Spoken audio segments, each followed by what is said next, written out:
घरगुती गॅस सिलेंडरचा मोठ्या प्रमाणात हॉटेल व्यवसायात व हातगाडीवर व्यावसायिक वापर होतो, तर वाहनांमध्ये देखील घरगुती गॅस सिलेंडर पलटीचे काम शहरासह देशभरात मोठ्या प्रमाणात सुरू असल्याचे बघायला मिळते।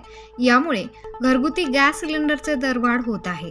जर या घरगुती गॅस सिलेंडरचा वापर योग्य पद्धतीने झाला तर घरगुती गॅस सिलेंडर प्रत्येकाला 300 रुपयांमध्ये मिळू शकते, असा दावा ग्राहक दक्षता कल्याण फाउंडेशनचे अध्यक्ष नितीन सोलंकी यांनी पत्रकार परिषदेत केला आहे।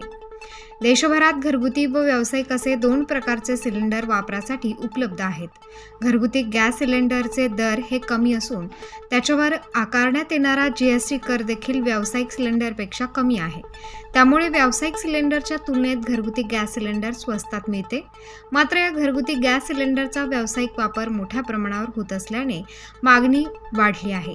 या वाढत्या मागणीमुळे घरगुती गॅस सिलेंडरचे दर दिवसेंदिवस वाढत असल्याचे बघायला मिळते। जर घरगुती गॅस सिलेंडर फक्त घरगुती कामासाठी वापरले गेले तर ते तब्बल 300 रुपयांमध्ये सर्व नागरिकांना उपलब्ध होईल, असा दावा सोलंकी यांनी केला आहे।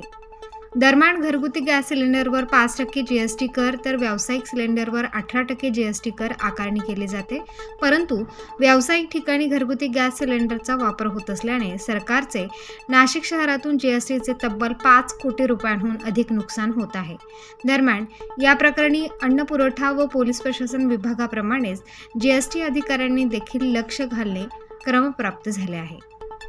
एखाद्या ठिकाणी घरगुती गॅस सिलेंडरचा अवैध वापर होत असल्याचे लक्षात आले आणि त्या ठिकाणी अन्न पुरवठा विभागाने कारवाई केली तर ते फक्त गुन्हा दाखल करत असतात। अन्न पुरवठा विभागाला अवैध गॅस सिलेंडरच्या एजन्सी चालकावर कारवाईचे अधिकार नाहीत। मात्र भारत पेट्रोलियम, हिंदुस्तान पेट्रोलियम व इंडियन ऑइल कंपनीच्या विक्री अधिकाऱ्यांना जर एखादी एजन्सी अशा पद्धतीने घरगुती गॅस सिलेंडरचा काळाबाजार करत असल्याचे निदर्शनास आले तर त्या एजन्सीचा परवाना रद्द करण्याचे अधिकार आहेत।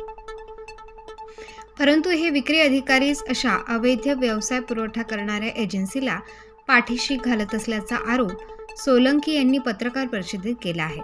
शहरात सुरू असलेल्या अवैध गॅस सिलेंडरच्या वापराबाबत पोलीस व पुरवठा विभागाला ठिकाणांसह निवेदन दिले आहे। त्यामुळे आता शहरात घरगुती गॅस सिलेंडरचा सुरू असलेला अवैध व्यावसायिक वापर थांबवण्यात संबंधित यंत्रणेला यश मिळते का हे बघावे लागेल। नमस्कार, मी नितीन सोळंके, ग्राहक दक्षता कल्याण फाउंडेशन या स्वयंसेवी संस्थाचा राष्ट्रीय अध्यक्ष आणि स्वयंस्थापक आहे। बघा, आपण नाशिकमध्ये ही जनजागृती अभियान जे आहे मागच्या काही वर्षापासून आपण करत आहोत आणि याच्यावरती काही प्रमाणामध्ये आपल्याला यशही मिळत आहे। परंतु आज जर पाहिलं, जर LPG वरती जर आज आम्ही घरगुती गॅस सिलेंडरवरती जर खुलासा केला, याचा ब्लॅक अँड व्हाईट जर पाहिलं तर हा ब्लॅक अँड व्हाईट म्हणजे जर ब्लॅक मार्केटमध्ये जो विकणारा घरगुती गॅस सिलेंडर आहे तो 89%नी ज्याचे खप जो होत आहे तर तो बऱ्यापैकी 50% हा काळ्या मार्केटमध्ये विकला जातो। आणि तो जर थांबला म्हणजे इंडस्ट्रीयल, व्यावसायिक म्हणजे औद्योगिक, व्यावसायिक आणि ऑटो LPG यामधला जर खप जर वाढला तर घरगुती गॅस सिलेंडर जो आहे, जो आज लोकांना खूप महागात मिळत आहे, म्हणजे आर्थिकदृष्ट्या परवडत नाही आहे, तर तो आमचा दावा आहे की तो 300 रुपयाला मिळू शकते।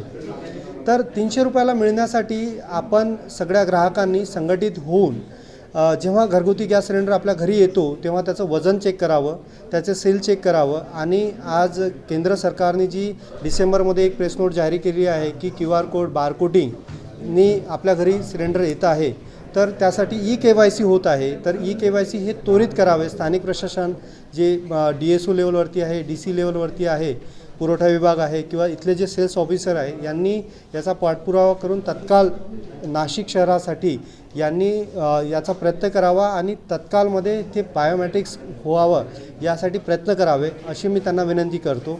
आणि हे जर झालं तर काळ्या मार्केटमध्ये विकणारा जे मोठमोठे ब्लास्ट होतात, आज देशामध्ये मागच्या 5 वर्षामध्ये 5000च्या जवळपास हे अपघात झालेले आहेत मोठे, आणि दरवर्षी 1000च्या जवळपास होत आहेत। आणि 2024 जर पाहिलं तर हे 1000च्या वरती जात आहेत। तर हे जे ब्लास्ट होण्याची जी संख्या आहे आणि लोकांना फसवण्याची जी आहे, जसं 1 किलो 2 किलो तुमच्या घरी गॅस कमी येऊ शकते, तर ही याच्या माध्यमातून कमी होऊ शकते असं आम्हाला वाटते. आणि आजची प्रेस कॉन्फरन्स जी झालेली आहे ही याच विषयावरती आहे आणि याचा आज आपण खुलासा केलेला आहे. आपण विस्तारमध्ये आपल्या न्यूज चॅनलच्या माध्यमातून किंवा पेपरच्या माध्यमातून हे जर जनतेपर्यंत पोहोचवलं तर जनताही सतर्क होणार आणि सावधान होणार आणि या ब्लास्टसारख्या ज्या घटना आहेत, मोठे अपघात जे आहेत हे टाळू शकणार आपण असं मला वाटते. जय हिंद, जय महाराष्ट्र. प्रतिनिधी मोहसिन पठाण, स्टार न्यूज, नाशिक.